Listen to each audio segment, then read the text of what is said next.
It's important to understand what the 5G is doing and what they say it's doing. We're told on the IEEE beamforming document that this technology cooked your eyes like eggs in World War II.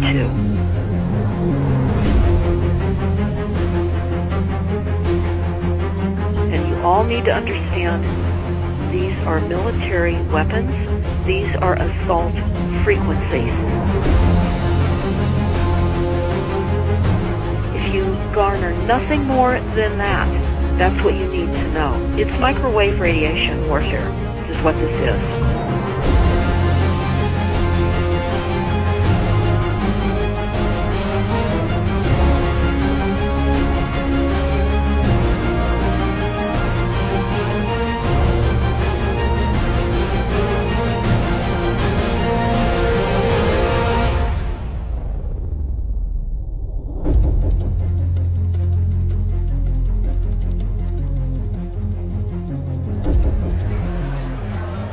Ladies and gentlemen, please join me in welcoming to the National Press Club Federal Communications Commission Chairman Tom Wheeler. It's an honor to be here at the National Press Club. The first generation wireless, 1G, was voice. The second generation, 2G, allowed both talk and text. Third generation, 3G, the internet, in a limited way. And today's technology, 4G, completed that digital migration. But if anyone tells you that they know the details of what 5G is going to become, run the other way. This video is brought to you by the number 5 and the letter G. And pretty soon, everything else will be too. I have to tell people 5G is a killer. I'm Mark Steele. Anybody who hasn't heard me, I'm a weapons systems head-up display expert, one of the leading experts in the world. I've actually brought cover in relation to this, and the reason I became an expert was because I invented them. What I'm going to say to you today, do not believe a single word I say. Not one. I want you to do your own research. You'll find it's absolutely terrifying. You got your body covered? Aye. Oh, good lad. Right, because I can talk to that. This 5G rollout is a weapon system. I've got a letter with central government because I know about weapon systems more than anything other. In Britain, in a place in the north of England called Gateshead, a scientist there called Mark Steele has been very publicly and actively warning people about the effects of LED streetlights, which he says in Gateshead are emitting now 5G. Right, move away, what's the crack? Lads, I'm just having a word with these Gateshead council workers about replacing these transmitters on these lights that are causing harm and assaulting the community. This is an existential threat to the economy, to the environment and humanity. If these transmitters are everywhere, then everyone's at risk, surely.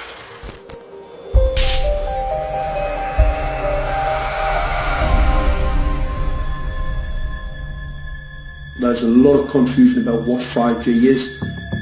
The G stands for generation. So you started off with the first transmitter system. Back in the 1980s. In the 80s, yes. You had 1G, then you had 2G. And as the generations moved on, you started to see more complex signal systems, cleverer pieces of antenna designs, etc., etc.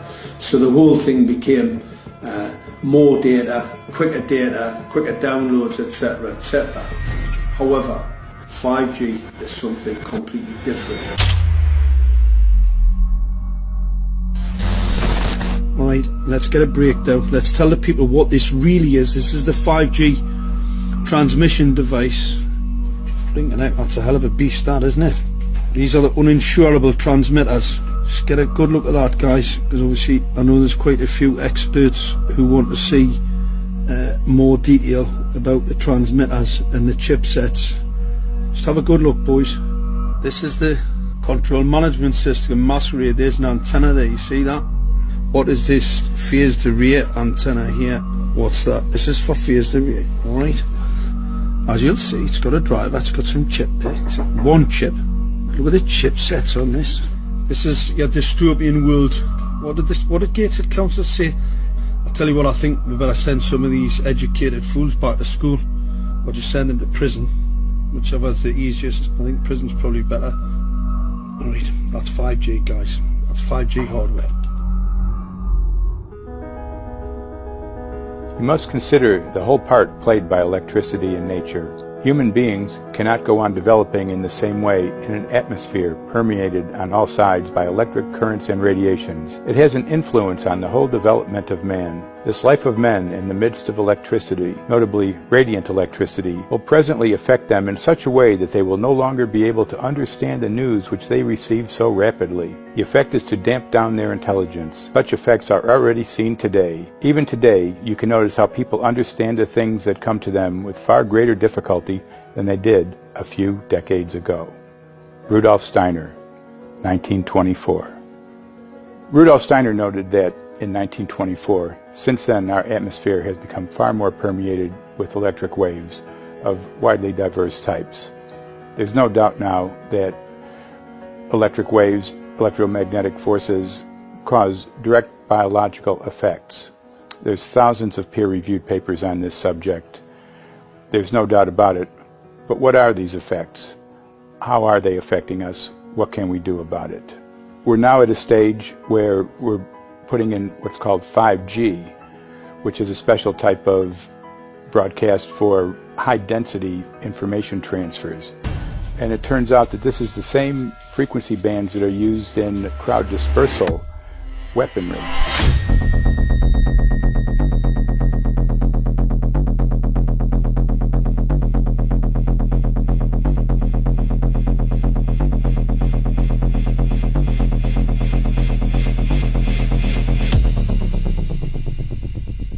.5G, first and foremost, is densification. So it's significantly more transmitters in close proximity to a human, and it is also a sophisticated, illegal, unlawful transmitter.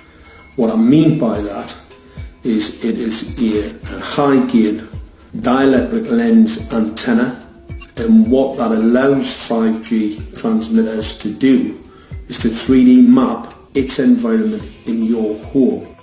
The 868 megahertz frequency is specific for battlefield interrogation systems, so sub-gigahertz. It allows the signal to travel through concrete brickwork with ease, and it can actually data gather. It is a target acquiring system. Phased array is basically radar off the battlefield. It is extremely good at identifying targets and being able to lock onto targets. And not only that, it can specifically target you as an individual. So any judge sitting on an interesting case, let's say, any lawyer, any barrister, anybody doing any work that is potentially controversial, your life could be at threat. So the antenna design that you currently have on top of these LED streetlights, masquerading as a control management system, is basically battlefield interrogation equipment. The first phased array unit was actually called Mammoth, used by the Germans during the Second World War to identify Allied aircraft. Obviously things have moved on significantly since then.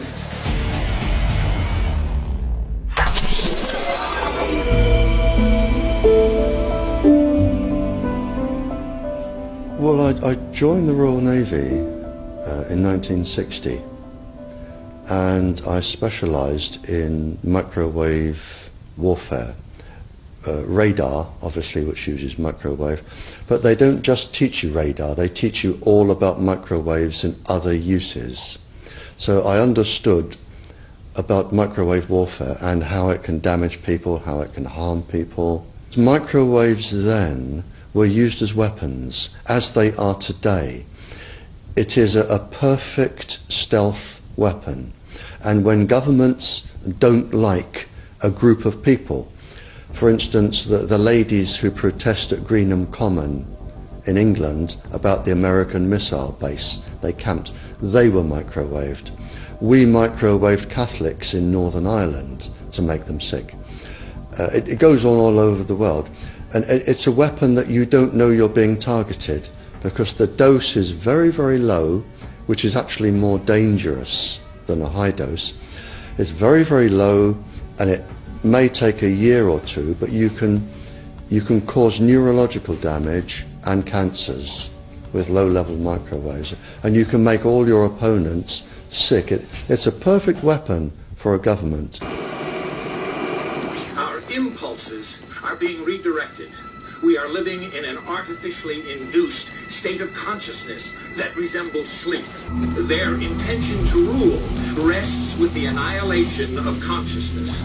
We have been lulled into a trance. They have made us indifferent to ourselves, to others. We are focused only on our own gain. Please understand, they are safe as long as they are not discovered. Keep us asleep, keep us selfish, keep us sedated. Almost immediately, I had neighbours knocking on the door, talking about children bleeding from the nose. I had images posted on Facebook. And one neighbour in particular came to my door and mentioned the fact that since the LED street lighting had been installed, she was bleeding from the nose every single night. I thought it was unbelievable. However, I spoke to another neighbour who lived not far from the first lady who mentioned this, and she also confirmed that since the LED street lighting had been installed, she also had started to develop nosebleeds and had never had nosebleeds before in her life.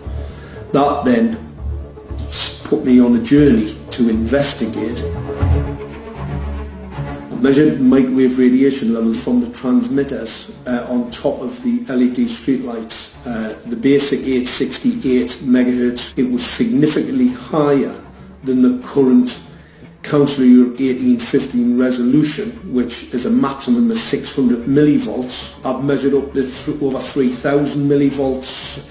5 to 6 times higher than the guidelines. Significantly higher than the current Council of Europe 1815 resolution, which states that 200 millivolts should be the maximum. The Bioinitiative report states that it should be significantly less than that. So we've got the Council of Europe, that's, you know, the international criminal courts are stating that, you know, the learned judges have said that 200 millivolts, and I'm measuring in bedrooms in Gateshead, minimum 600 and up to 4,000. Does this mean that in 2020, 2021, when 5G is destined to roll out globally, that you're going to get those kind of readings everywhere all the time? Everywhere all the time. Worse than that? Worse than that. Yes, 5G will connect the Internet of everything. If something can be connected, it will be connected in the 5G world. Hundreds of billions of microchips connected in products from pill bottles to plant waterers, requiring massive deployment of small cells. We won't wait for the standards. Now, to make this work, the 5G build-out is going to be very infrastructure intensive. We must reject the notion that the 5G future will be the sole provenance of urban areas. The 5G revolution will touch all corners, and that's damn important. The interconnected world of the future will be the result of decisions we must make today.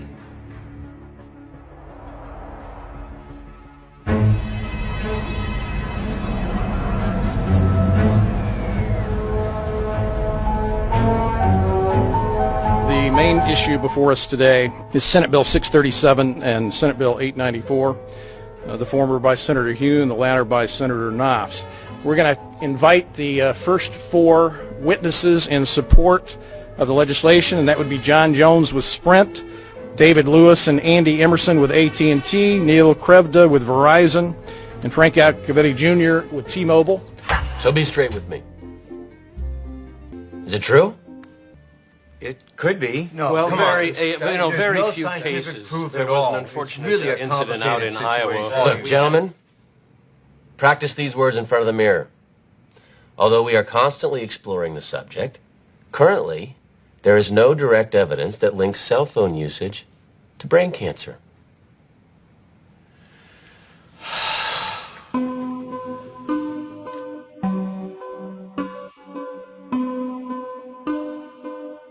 I'm Sharon Goldberg. I'm an internal medicine physician. I've practiced medicine for 21 years, and my background is mostly academic, internal medicine, hospital-based, clinical research, and medical education. I'm a certified Microsoft small business specialist. I worked on space station designing the cabling system for the airlock module, where I was responsible for EMI, EMC analysis, which is electromagnetic interference, electromagnetic compatibility. I am a professor in the Department of Epidemiology, Biostatistics, and Occupational Health, and I teach there both toxicology and health effects of electromagnetic radiation. My name is Daphne Tachover, and I'm the founder of an organization called We Are the Evidence. We are an organization that represents the many adults and unfortunately many children who have become very sick from wireless technology radiation. There seems to be a couple false Easter eggs being put out there right now. I want to make sure we dispel that right off the gate.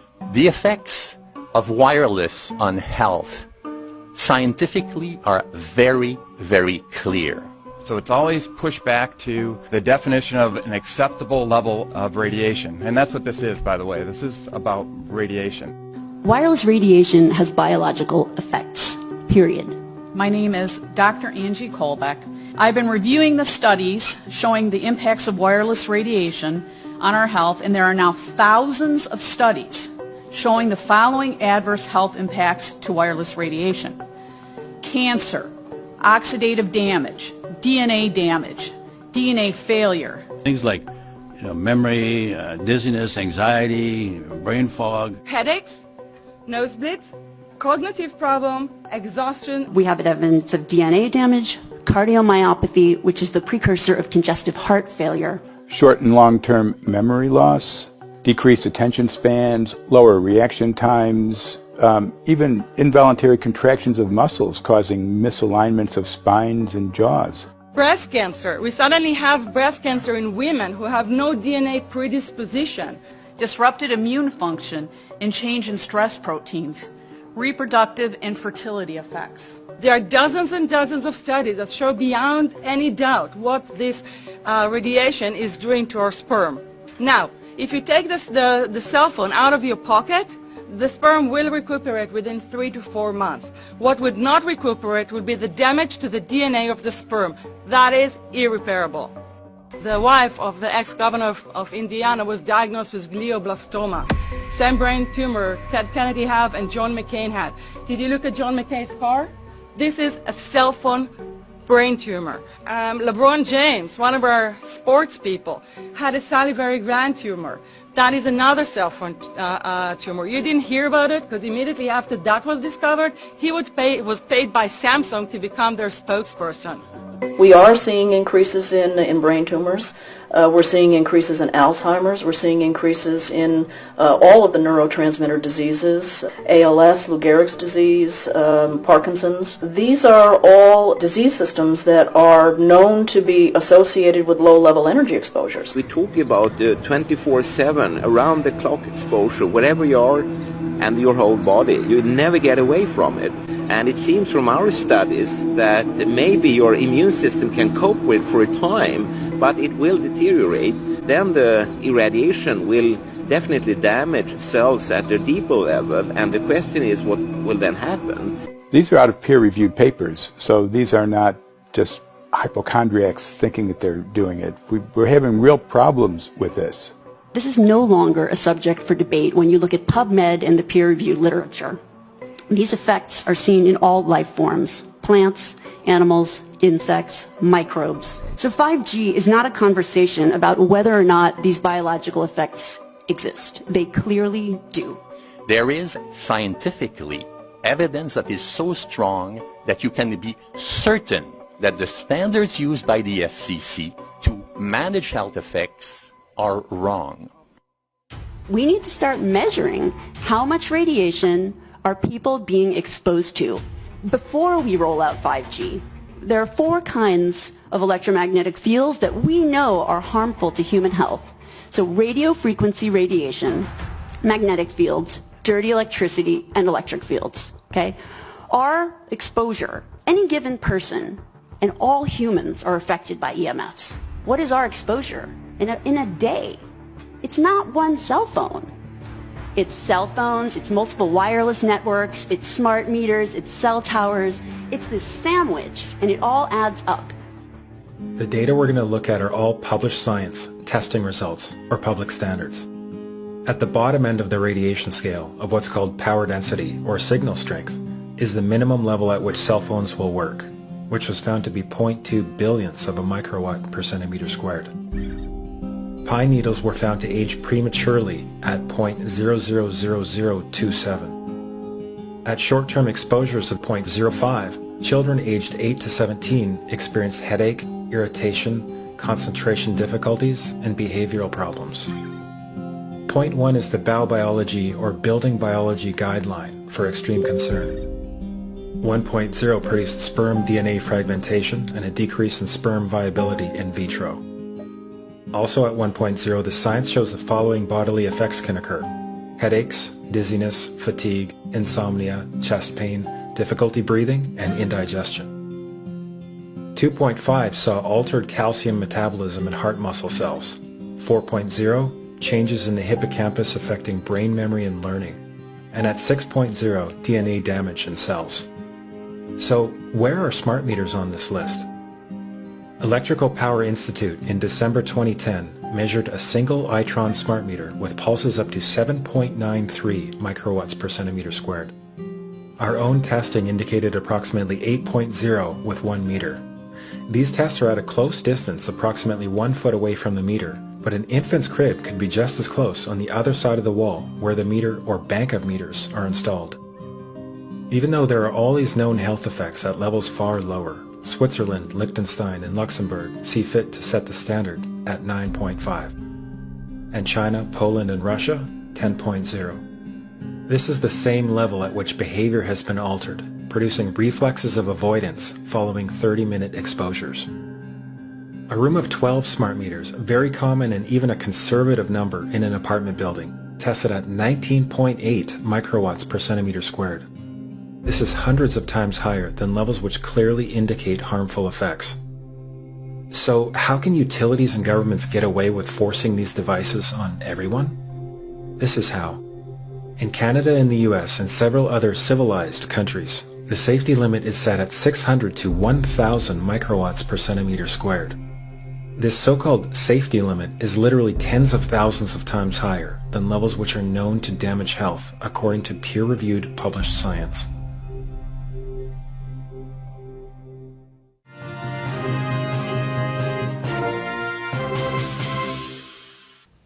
Faster, better, more reliable internet.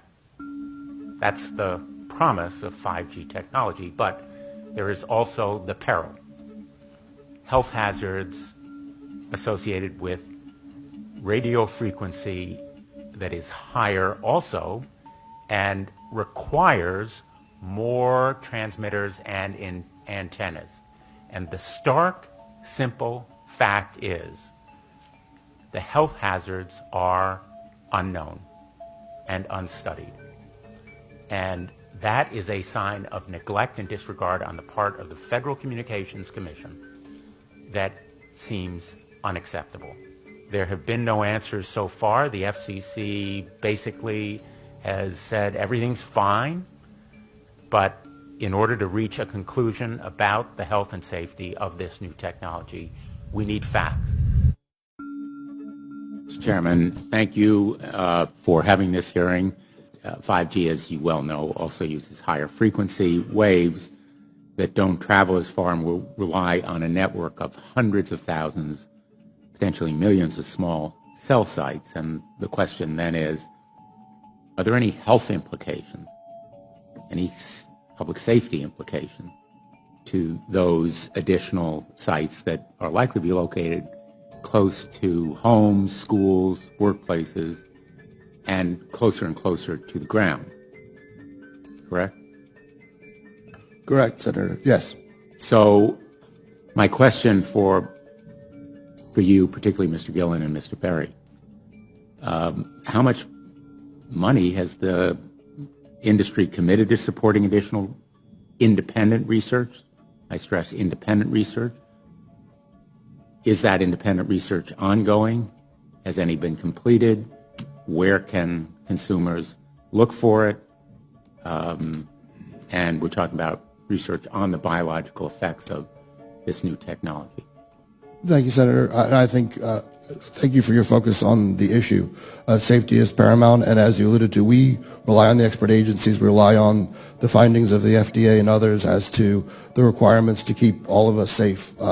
There are no industry-backed studies, to my knowledge, right now. Happy to visit with you as to what opportunities you think there needs to be more studies, and we're always for more science. We also rely on what the scientists tell us. So essentially, the answer to my question, how much money? Zero. I can certainly follow up with you, Senator. To my knowledge, there's no active studies being backed by industry today. Anybody else know of industry commitments to back research, fund it, support it, to ascertain scientifically the health effect? No, I'm not aware of any. So there really is no research ongoing. We're kind of flying blind here, so far as health and safety is concerned. Thank you, Mr. Chairman.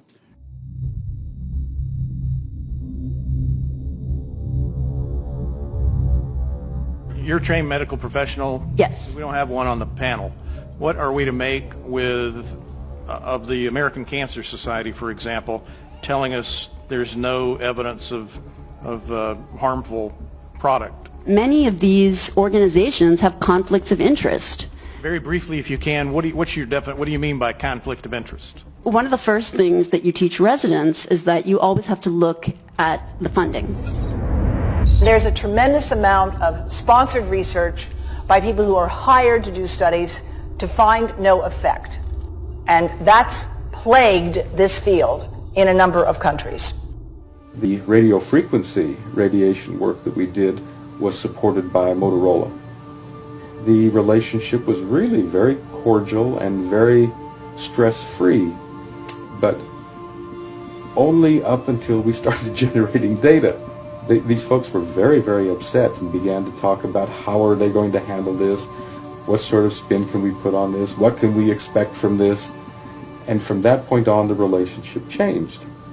What we saw was that Motorola began to exert more and more control over the work, telling us what to do, telling us how to write abstracts, what to say in the abstracts, what to say in the papers, how to do the work. No, don't do this. Yes, do it this way. This was unacceptable. I had completed our study of DNA damage, and I submitted the final report to Motorola. They simply weren't willing to accept my interpretation of my study, my evaluation of my study, my knowledge of science at that point, and tried to urge me not to publish the study. Did you hear about people coming to you as far as having complaints about illness? We were made aware of health complaints following installation of smart meters, and we wanted to verify this using our field work. So I measured the field of about 30 different people while they stood 1 foot in front of the smart meter, and in every single case the human energy field was obliterated as they stood in front of the smart meter. So in our first slides what we see is normal cells, and the structure of the cells is intact and sound. This is what we would expect from a normal sample. So after 2 minutes of exposure in front of the smart meter at about 1 foot away, we see a totally different story. Sample 1, you can see a lot of degradation in the cells. The cell walls have been broken, and you see changes in the cells which are called mycoplasma. It shows a mutation to the cell. In the second sample, we see a different type of degradation to the cell membranes. You can see a corrugation here. This is called bottle cap formation, and it's known that this occurs due to oxidation or exposure to free radicals. So this third subject, when we did her sample, she had to be pulled away from the meter after 45 seconds because she complained about an increasingly severe headache. And here you see a phenomenon called rouleau, where the red blood cells are stacking up, which makes it very difficult for the blood to deliver oxygen to the tissues as they would be their normal function. Every single one of these is a degradation. Every single one of these shows a trauma to the blood cells, and that came from something, and the only variable was the smart meter. The good news in all this is the patient and the blood can return to normal once they have been removed from the influences of these stressors.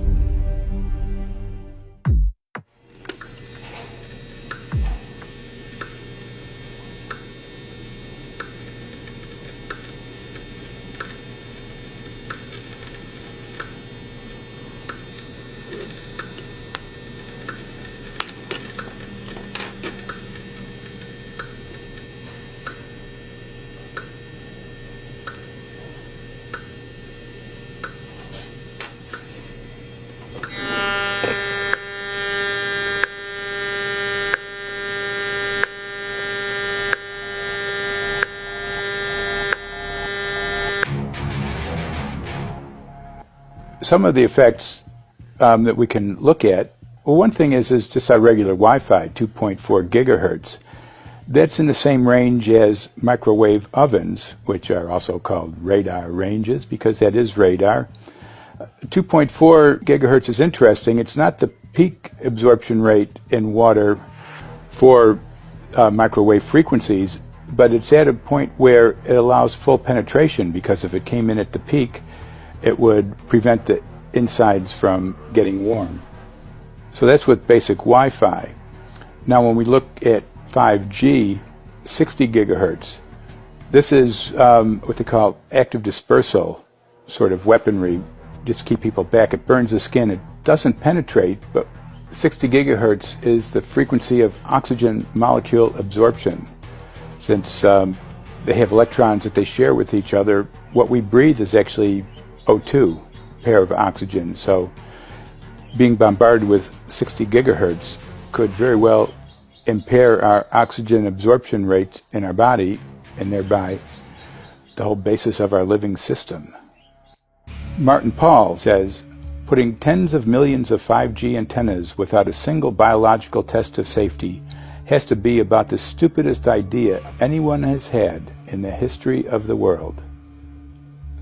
So assessing all this, we have experts in various fields, military EMF weaponry, biological effects on humans, firefighters that are getting cognitive impairment by being there in them, countries that are banning these sort of technologies around schools because of the impairment to cognitive. Let's weigh that up in light of what Rudolf Steiner said in 1924 about just mere radio causing the impairment of cognitive functions on people, that they can receive news from around the world, but they can't understand it as well because of the effect of the electricity. We have to say, something smells sinister here. With the 5th generation, it's actually a whole new ballgame. It's not using the same technology. They're switching to military-grade millimeter wave technology. And when you look at this technology, I mean, if you go and look at DARPA reports, come and look at some of the patents that the United States military has put out on what they can do with psychological weapons, all sorts of things, crowd control, active denial, anything you can think of, this is what they can do with 5G. So any type of military application you can think of which has an electromagnetic base, they can do with 5G. And they're putting this out blanket across the population. Ladies and gentlemen, the President of the United States. Good evening, my fellow Americans. In the councils of government, we must guard against the acquisition of unwarranted influence, whether sought or unsought, by the military-industrial complex. The potential for the disastrous rise of misplaced power exists and will persist. We must never let the weight of this combination endanger our liberties or democratic processes.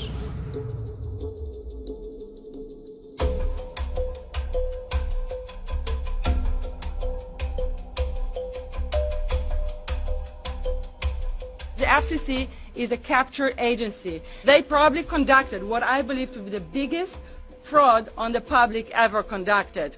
The FCC has been described by Harvard University's Center for Ethics writer Norman Alster as the most captured agency in D.C., acting more as a industry cheerleader than a regulator. This is especially true today with 5G, where there are serious safety concerns and potentially misleading information coming from the FCC.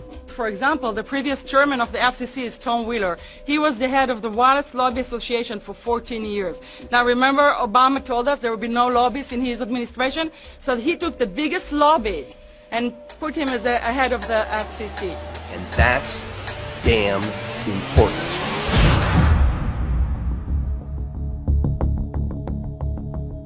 In 1993, the FCC started a rulemaking to adopt the IEEE regulations on this issue. IEEE is an engineer association. Why is it that we adopt regulation of engineers who maybe know how to measure this radiation when it's passing a wall, but not when it's passing a body? All our health agencies objected it, saying that it makes no sense to adopt engineer association, that they had not even one biomedical person on their team. They are effectively indemnified against adverse health impact lawsuits when the acceptable limits are higher than the limits actually shown to show harmful health effects. The FCC guidelines were developed for short-term exposures, 6 minutes, 30 minutes, depending on it's a phone or an outdoor exposure, and they have absolutely no connection to the biological effects that have been very clearly summarized in the Bio Initiative. So as you can see, there's a number of individuals in this room today that have serious concerns about this as regards to their health. If one of your companies decides to put one of these small cells up at a pole that's within, say, 50 feet of one of their houses, what recourse do they have to say, is there a way to move it somewhere else? There's language in the bill so that the authority can require the applicant to come forth with certification of compliance with the FCC's rules related to radio frequency emission. Remember that denial of request or denial of permit request that you can put in? It's going to point back to the acceptable levels as determined by the FCC, not the EPA and not the CDC, the ones who usually take care of health concerns, but by the FCC, which is staffed by former members of the telecommunication industry. That's a fox guarding the henhouse.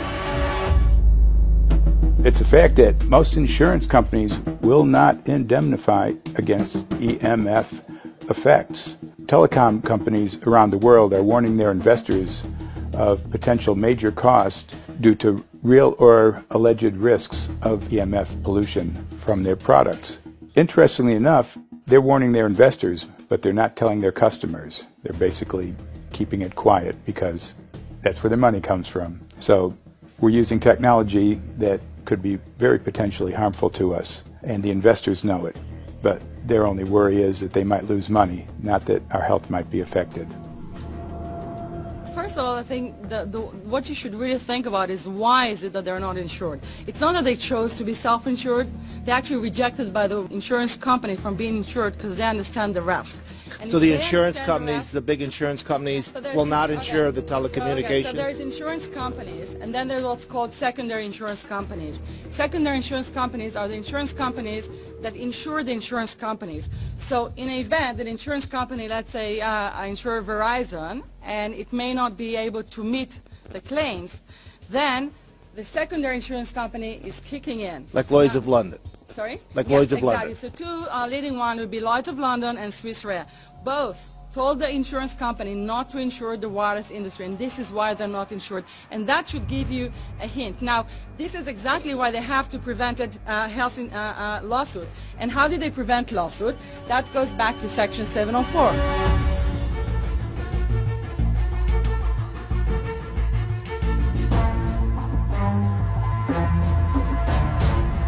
Section 704 was passed in 1996. This is how our rights in regards to health were taken away by the wireless industry. What this legislation did, it gave the power to regulate the health effects of wireless technology to the FCC. FCC is a spectrum auctioning agency. It's not a health agency. They don't even have one biomedical person on their team. And then the other thing that Section 704 did, It actually took the power from the states to regulate location of cell towers based on health. And what does it mean? It means that if they want to put a cell tower in front of your home, you cannot go to a city council and say, hey, stop, I don't want it. I just heard in a lecture that there are 10,000 studies proving that it's harmful. I don't want it. My child is sick. They will tell you, stop.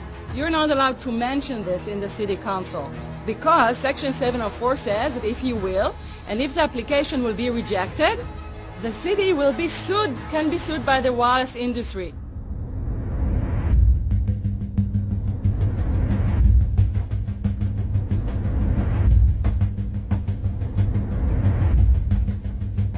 A major U.S. government study on rats finds a link between cell phones and cancer. Very first government study linking the radiation from cell phones to cancer. Two-decade, $30 million federal study out today found there is some evidence of a link between cell phone radiation and brain cancer.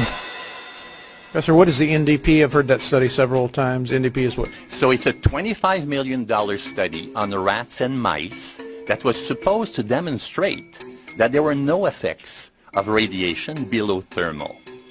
And in fact, it demonstrated exactly the opposite. And it follows on the heels of two major studies on animals that said exactly the same thing. And that study was designed perfectly to make sure that it cannot be challenged, that there will not be any doubt. That's why it took them 14 years. That's how they prevented discussion of health. And why do they want to prevent discussion of health if there's no problem with health? Simply put, FCC is completely unprepared, unable, and possibly unwilling to oversee 5G for safety, even as it barrels toward us. They are falling back on tired definitions and panaceas long since disproven by science. To make matters worse, recent FCC rulings and numerous industry-friendly bills passed at state and federal levels between 2016 and 2018 removed the last vestiges of local and state review over infrastructure siting, just when we need it the most. When those first studies were performed years and years ago, nobody knew about the importance of the microbiome, the role of the microbiome and the immune system, and even less the role of the microbiota inside our brains, that is the microbes that are normally resident inside our brains, whose influence on brain function is nothing but immense. And you may think, well, who cares about the microbes? The less microbes we have, the better it is. Well, we know by now that this is not absolutely the case, because microbes are truly essential for the development and function of all our organs and systems. Our immune system is based on the microbes we have in our gut. And our brain also has microbes that influence its function. In tests, it's been found things like mold. If you grow mold inside a Faraday cage, it'll grow one way, and then even if the electromagnetic fields are around, take the Faraday cage away and some sort of 600 biotoxins are developed within the mold because of the effects of the EMFs upon it.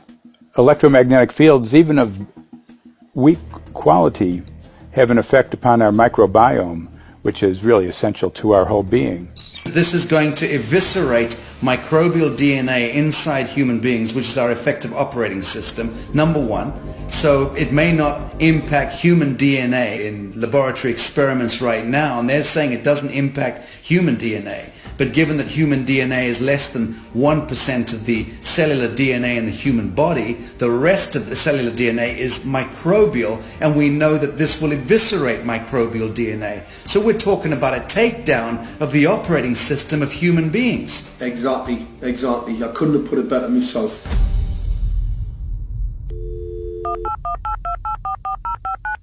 John Brandt. Good morning, Mr. Brandt. Wow, this is Amanda from Virginia. Hi, how are you? Hi, I've been trying to get a hold of you for months now. You guys are covering up chemtrails. No, we are not covering it. We have no reason to cover up chemtrails. Of course, you have every reason to cover it up. Every reason. It's called What losing your reasons job. would that be? Oh, well, you personally, you would lose your job if you were to reveal anything to me, and it's probably unsafe for you to even be speaking about this, No, considering it's not the types of individuals you work for. It's not unsafe. It is unsafe. There's no problem with us talking on, you're a citizen, you're making a complaint. Oh, It's a Lord, have complaint mercy on myself. It's a complaint in an area that we don't have authority to regulate.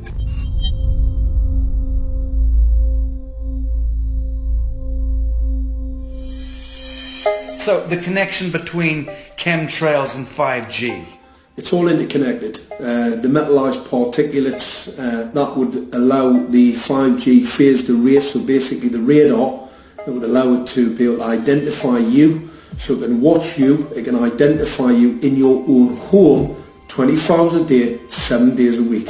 For the last X amount of years, we've been through chemtrailing, and that is now the cat is out of the box. We've had these nanoparticulates raining down on humanity for years now, impregnating our bodies, by best account staying inside our bodies. Those nanoparticulates, what you're saying, are building up a kind of a phosphorescence glow capability so that we can be flagged up in our homes, behind concrete and steel, inside bunkers, in the basement, doesn't matter where you are. The 5G will be able to now triangulate, map and read you, because you as a living being are impregnated with these nanoparticulates, which are acting as a kind of transmission and reception technology. It's exactly, absolutely exactly. You have to consider that DNA also works as a fractal antenna, which is able to send and receive and also to process signals under the form of radio frequencies. Well, then there is no doubt that artificial radio frequencies such as those of cell towers, and in particular these new types of towers that have a much higher density of signals, they may somehow interfere with the ability of DNA to retain and transmit biological signals. So this is one level of danger that very few biologists are aware of. How much effort was put forward to address this, what most of these people are, or many of these people are here for, which are the health concerns? Was there any dialogue back and forth? Was there any working, was there many studies evaluated to look at regarding this area? Maybe not every person that has concerns on the legislation was brought to the table. Okay, so from your perspective, you feel that there was a legitimate amount of time to evaluate the data that the opposition would have on this? Absolutely, and I wouldn't put forth something that I didn't believe in.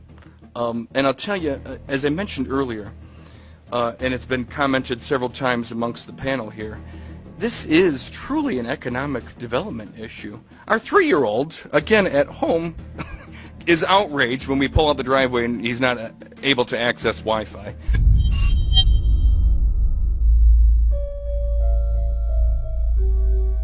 I think anyone who puts Wi-Fi into a school should be locked up for the rest of their life. I really do. I think they're not fit to walk on the surface of this planet because they haven't looked at the research, and whatever incentive they have, it is not worth the genetic problems that parents are going to face with their children when they're born. France has banned Wi-Fi in nursery schools and put warnings out for regular schools because they're finding there's impaired learning capacity in children when they're around Wi-Fi. And they have to put up warning signs where they put Wi-Fi transmitters. When I got sick and I learned that they're putting Wi-Fi in the schools in Israel, I was very sick at the time, but I could not tolerate the thought that children in the schools will become as sick as I have. And after a few months of correspondence, I submitted a Supreme Court case in Israel to ban the use of Wi-Fi in the schools and replace them with wired network. The 4 top diseases that kill our children, our young adults right now, are brain tumors, thyroid cancer, testis cancer, rectal cancer, everywhere we put our cell phones. And a lot of our children are sick and they're being misdiagnosed and mistreated because the wireless industry has put billions and billions of dollars in the past 30 years to mislead the public as to the health effects and keep the public uninformed. We are performing an experiment on children. We are exposing children to microwave radiation for 6 hours during every school day. We have had absolutely no studies looking at the long-term effects of this radiation on young people or even on adults. A considerable amount of research shows that developing brains and bodies of children are much more affected than adults. And there are clear indications of a link between increased electromagnetic fields and autism spectrum disorders. We took 10 autistic children and went back to the sleeping location where the mother was when she was pregnant with that child and compared it with the sleeping location of a mother that gave birth to healthy children. We had 10 mothers in that group, 10 mothers in this group, and in the group of the autistic children we found that the measurements that we got for the microwave exposure was elevated compared to the group of children that were normal. The fetus is affected. The exposure to man-made electromagnetic fields has become the first factor that could be isolated ever in autism that could predict autism. The fifth generation of wireless technology, or 5G as it's being rolled out worldwide without safety testing. Let me say that again, without safety testing. And how we've got scientists and doctors and environmental organizers saying, stop this. Because in terms of the effects of wireless radiation, the science is in. Wireless radiation can lead to cancerous heart tumors, brain tumors, DNA damage. Wireless radiation is linked to infertility, to autism, Alzheimer's, and more. And guess what? All the effects that I just listed, those are some of the effects that are known according to the technology that's being seen today. First of all, you have to know that we know that the other EMFs that we're exposed to are already known to be health risks. And basically that 5G, because of the frequency that's going to be used and because of the extraordinarily high pulsation levels that will be used, is a much bigger threat to our health than the things that we already have, which are very substantial threats to our health. We're not just talking about the intensity. We're talking about the frequency and the very high level of pulsations. There's a huge literature which shows that pulsed EMFs, EMFs that pulse up and down very rapidly, are in most cases much more biologically active than our non-pulsed EMFs. Every single wireless communication device communicates via pulsations, but the industry completely ignores this issue. The problem with 5G is that they're planning to put out tens of millions of these antennae all over the place without doing one single biological safety test. Are you implying possibly that we, the consumers, are the guinea pigs since they haven't really done tests to see the effects in a smaller setting? I mean, that's not an implication, it's a statement. We are, yes. Cancer is not the main concern that I have. I'm really concerned about sperm count and about effects on pregnancy. How many of you know that 1 in 6 American couples is unable to have a child when they want to? How many of you know that last year the birth rate in this country dropped the most that it ever has in recent history, 3% in a single year? People look at the sperm, and people use cell phones, and the sperm, usually sperm swim, and they swim straight. But if you expose them to radio frequency, mobile phone waves, they swim in circle. Studies have been done here in Australia, taking sperm from healthy men. And one test tube gets exposed to cell phone radiation, and one test tube is not exposed to mobile phone radiation. And then the results are evaluated. And this is a measure of vitality. We measure how well the sperm swim. This is a measure of motility. This is a measure of mitochondrial DNA damage. They have 3 times as much damage on their DNA if they have been exposed to mobile phone radiation. The data on that are rock solid. Cell phones can damage sperm quantity and quality. Your embryo, your uterus in the fetus, where your child is developing for the first 100 days, in the ovaries, the eggs do not have that protection. So they are at maximum risk from radiation. And for the first month or so, you wouldn't even know you were pregnant. You wouldn't even be taking precautions. That is the main danger area. So you give birth to a daughter, but her ovaries are now contaminated. She may be normal, she may be genetically damaged, but her ovaries are at the most risk. So when your daughter grows up, and she becomes pregnant and has a baby, this is where one of these eggs will be fertilized and come out. So the real damage here is your grandchildren.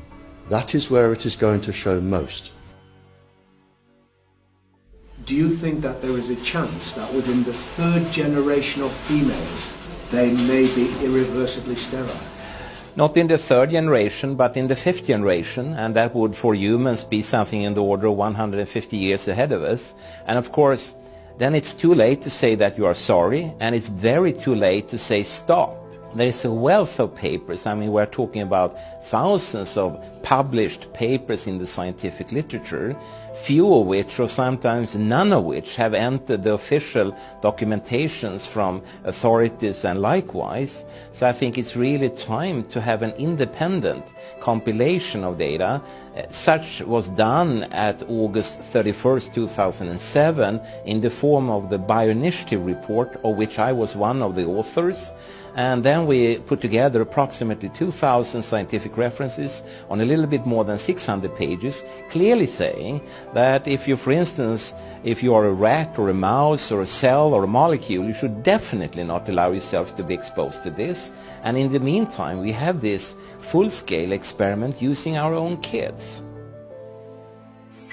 One interesting case, John Patterson, he was a telecommunications engineer in Sydney, Australia. Very brilliant man. For 20 years, John tested Telstra digital systems. Over the time, he realised the dangers of electromagnetic radiation. It disrupts the bioelectric system of your body, which is really your brain, your nervous system, how your muscles talk. And he tried warning of these effects through different agencies, through his company. Got all the test gear out and measured it and drew up a report, and I was immediately removed from service. Finally, in 2007, he took matters into his own hand. He commandeered a used British Army tank and went and destroyed 6 cell phone towers in Sydney, Australia, because he wanted to stop this. He was trying to make a point. The message was that how dangerous it was. You know, these people were elected by us to manage our infrastructure in a responsible manner. That is the sole purpose of government if it's going to exist at all. And if it doesn't do that, then it has no right. It is invalid. So we need to pull this infrastructure down. We really do. But in order to do that, I mean, we can't just be some violent domestic terrorist. You've got to bring this awareness to the people that these towers are doing them damage. You don't need bandwidth that fast. And they're not doing it so you can download movies quickly. They're doing it so they can track every single thing you do and bring in this social crediting system to control even everything you think. There's a story about a lady called Claire Edwards. She was a United Nations staff member, and she was warning of the potentially catastrophic dangers of 5G technology. I took the issue to the UN Secretary General, Antonio Guterres. He is a physicist and electrical engineer, and lectured on telecommunication signals early in his career, yet asserted to me that he knew nothing about the dangers of 5G. Current public exposure levels are at least 1 quintillion, that's 18 zeros, 1 quintillion times above natural background radiation, according to Professor Olle Johansson of the Karolinska Institute in Sweden.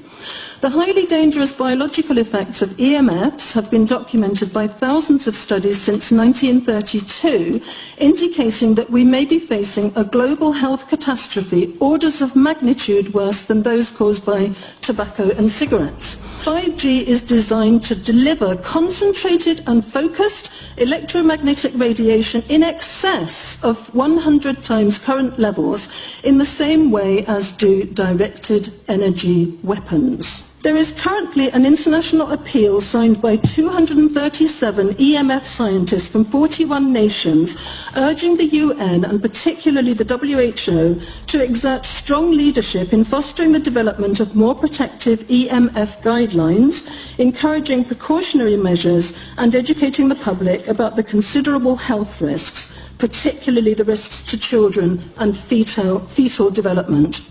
Sorry, because we are talking with someone that is a little bit ignorant on these things. We're talking to the Wi-Fi systems. I become worried because I put those devices in my house. I will have to, I mean, I'm a confess my ignorance on this.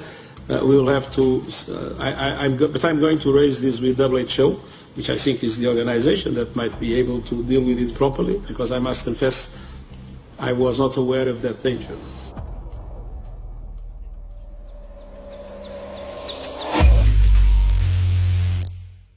In 1996, when the Telecommunications Act was passed, in it was a provision essentially that kept local officials from addressing health issue concerns when approving or not approving a cell tower. So that's correct. But then something new is happening. We've talked a lot about it on the Solari report, thanks to Jason Boggs-Smith and his website EMF Warriors. But this is new. This is very, very new. So you're basically, sending out an appeal on something that in one sense hasn't happened yet. This is not just an incremental change. This is a big step up. It's a sea change. An onslaught's not an improper word. It's a bombardment. So instead of a cell tower 1 mile or 2 miles from you and you still have cell phone service, we're going to have antennas every block, and some poor soul is going to have one mounted to a utility pole maybe less than 20 meters from their home. So this kind of, invasive bombardment with this many antennas, I mean, just in 1 square mile, if you do the math, 1 per block and 16 blocks per mile, that's about 250 antennas per square mile. The millimeter wave is untested. Former FCC Chairman Tom Wheeler openly said that they don't plan to test. We won't wait for the standards. And then our appeal also addresses the fact that there's a plan to roll out 5G through satellites in low Earth orbit. So 20,000 satellites, which will cover every square foot of the planet with a 5G signal. 6, 5, 4, 3, 2, 1. Night after night, politicians and other leaders were telling Americans that Sputnik revealed that we were at great risk. Not just our pride, but our security is at stake. If Russia wins dominance of this completely new area, well, I think the consequences are fairly plain. Probable Soviet world domination. We choose to go to the moon in this decade and do the other things, not because they are easy, but because they are hard. Because that challenge is one that we're willing to accept, one we are unwilling to postpone, and one we intend to win. Welcome, everybody, to the White House. This is White House 5G Summit. My name is Justin Clark. I'm the Director of Public Liaison, and we are thrilled to have you here today. Really happy to be joined by a lot of leaders in industry, members of Congress and the Senate, White House leaders on this, and people from the FCC. Before we start, one, we are government, so don't assume we know anything, okay? I do agree. I don't know anything. I have become accustomed to giving speeches in my new position on subjects about which I frankly know very little, and we need more cell towers and connections in Connecticut, my home state. It's ridiculous. The U.S. is in the lead thanks to our private sector as well as the work of the FCC and this administration overall. But China and South Korea and many other countries are eager to claim this mantle. We have every intention to deploy 5G first and reap the benefits of faster and more robust wireless. Yes, I hope we beat China, of course. And get to gigabit speeds and low latency, and the race has begun. Let there be no mistake.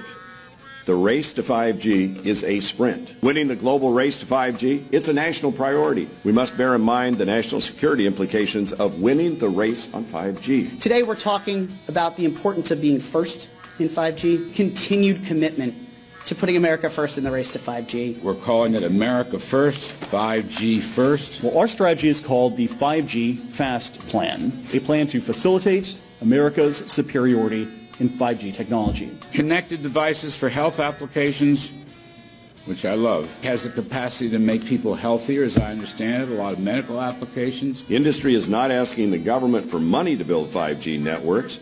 They're asking us to cut the red tape that surrounds infrastructure deployment. We cannot let today's red tape strangle the 5G future. The red tape slows and sometimes stops the building of densified network facilities necessary for 5G. As we continue our efforts to keep government out of the way so that America can continue its leadership for America to win the race to 5G. One path is the government regulatory path. The other path is the private enterprise free market, the gales of creative destruction Schumpeter path. Have you ever heard that? Gales of creative destruction? It just means let it rip. The new replaces the old. With 5G, we're on the cusp of another era of American innovation. It means an even more connected world for everyone around us, unlocking the potential of the Internet of Things to become safer, healthier, and more sustainable for our future. You know, sometimes, look, we all believe in the 10th Amendment, but sometimes you have to override it.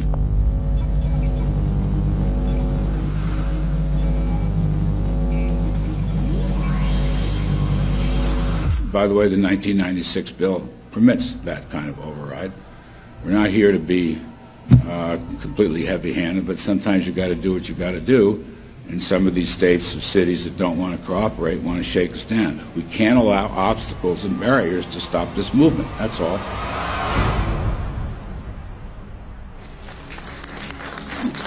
And this happened in Canada. I mean, there were some activists I was working with up there that said, well, you know, we won a victory. We got the Public Utilities Commission to allow us opt out. And I said, boy, that's divide and conquer. They just got rid of the people that were raising hell. So, you know, that's not the answer. We need to opt out everybody. An opt-out is an agreement to pay to not be harmed. An opt-out is volunteering into extortion. An opt-out says that if I don't pay you, you have the right to harm me. So that doesn't work. This is a mandate. This is being pushed down your throat by a company that is not responsive, by a government that is not responsible, and it's being done in a collusion that's designed to undermine the individual rights of individual people in communities across the country and around the world. The Minister for the Environment has a duty. His duty is primarily to ensure that there is cleaner, better, healthier environment for people in this country. It's a simple duty. He also has a responsibility in regard to science and innovation to make sure that that happens. What seems to be happening here, in fact one could say undoubtedly happening here, is he's using science and innovation to ensure that our right to life is threatened. There have been no public debates. There is no public discourse. There are no public disclosures as to why, when, how, what is going on in regard to 5G. That by itself is a breach of ministerial responsibility, and one which we really should look at in terms of a private prosecution against the ministers who have failed to protect our right to life. Okay, smart technology, smart meters, smart cars, not that smart, huh? What does smart mean? Anything that has smart attached to it, secret militarised armaments in residential technology. That's where smart came from. And smart, every bit of technology that you see today has all been developed for either some type of battlefield, some type of intelligence gathering system, and obviously these developments have to be commercialised, and people have actually took them into their homes.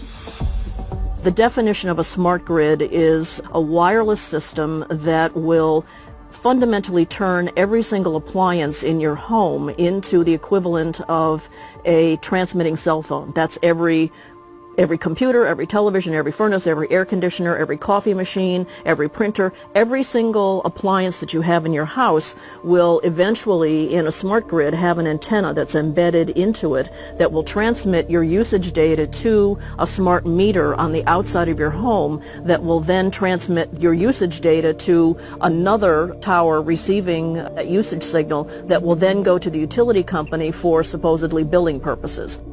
Not all signals will just be about your individual use. There will be aggregate meters that will bounce signal from house to house to house within a neighborhood that will then accumulate all of the usage data that will transmit that to the utility company. Now, what that will do is that the end metering system that is transmitting all of that data will be firing an RF signal at many, many times a second, which will increase the average homeowner's radio frequency radiation exposure exponentially.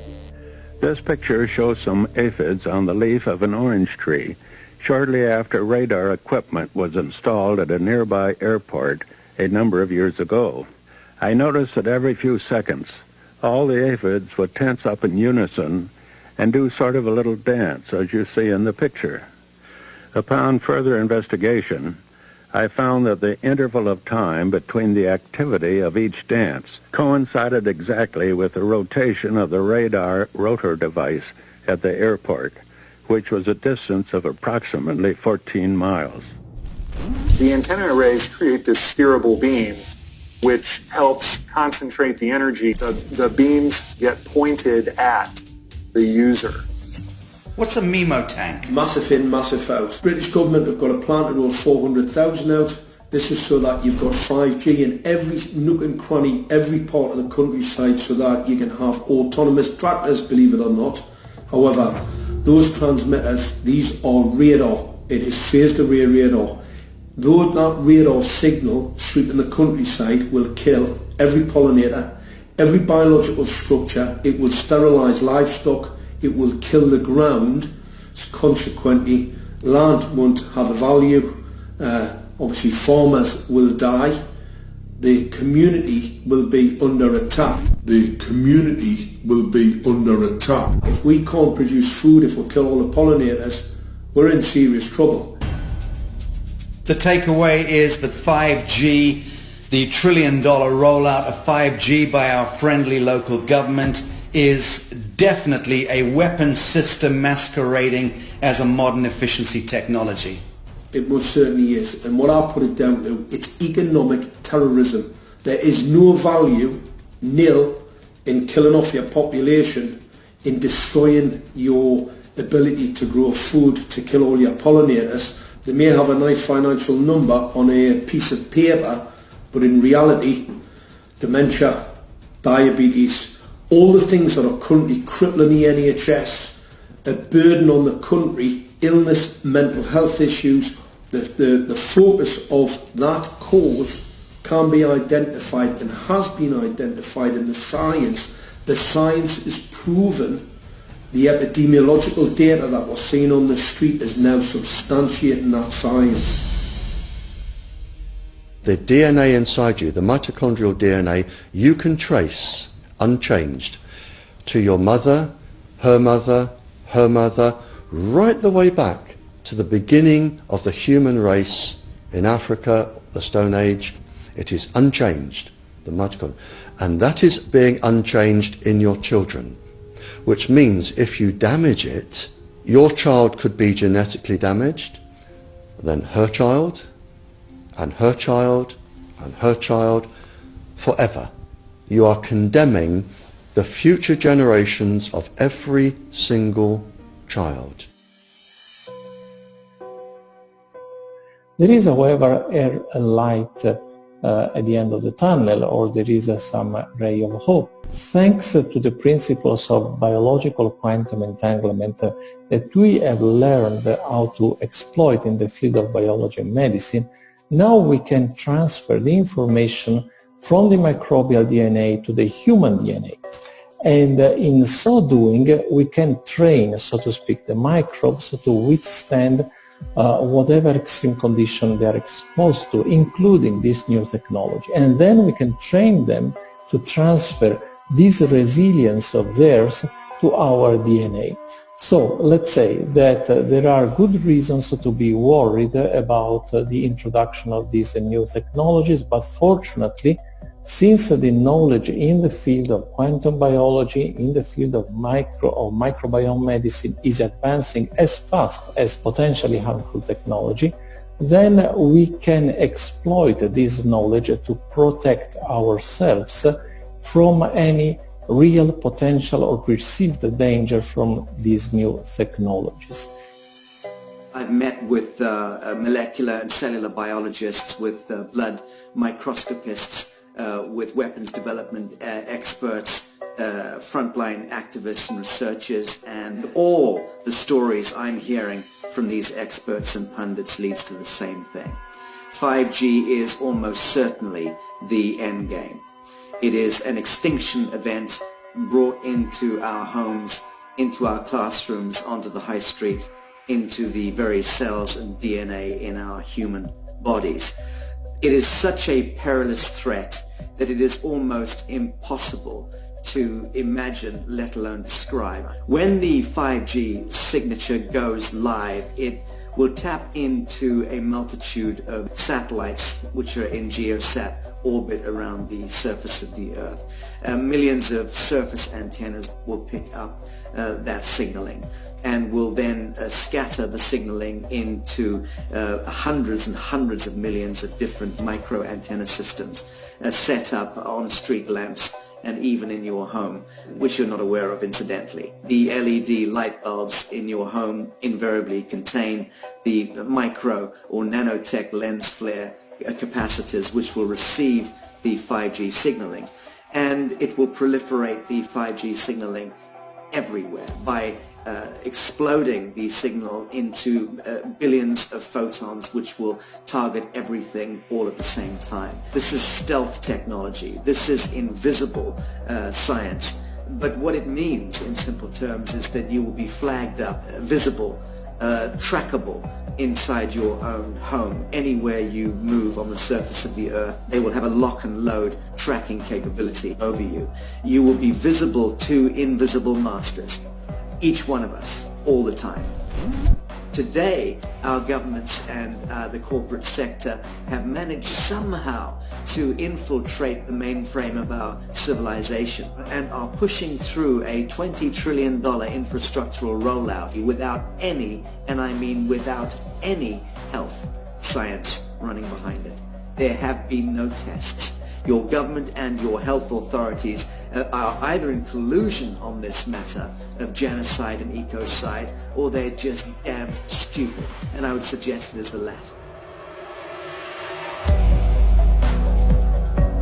Shame on the technologists and the electricians who are furthering this technology in our homes, in our offices, in our streets. Shame on the legislators and the parliamentarians and the troglodytes and bureaucrats that proliferate our society today. Shame on that echelon for putting their signatures to contracts which allow the fast tracking of this technology into our homes and onto our high streets. Shame on the parliamentarians and international leadership whose wet ink signatures and seals of office are sanctioning and permissioning the rollout of something which is arguably the greatest threat to humankind. Shame on each one of us who now fail to get up out of our homes, walk out of our front doors and challenge every so-called authority who dares to violate our bodies, our homes and our future generations.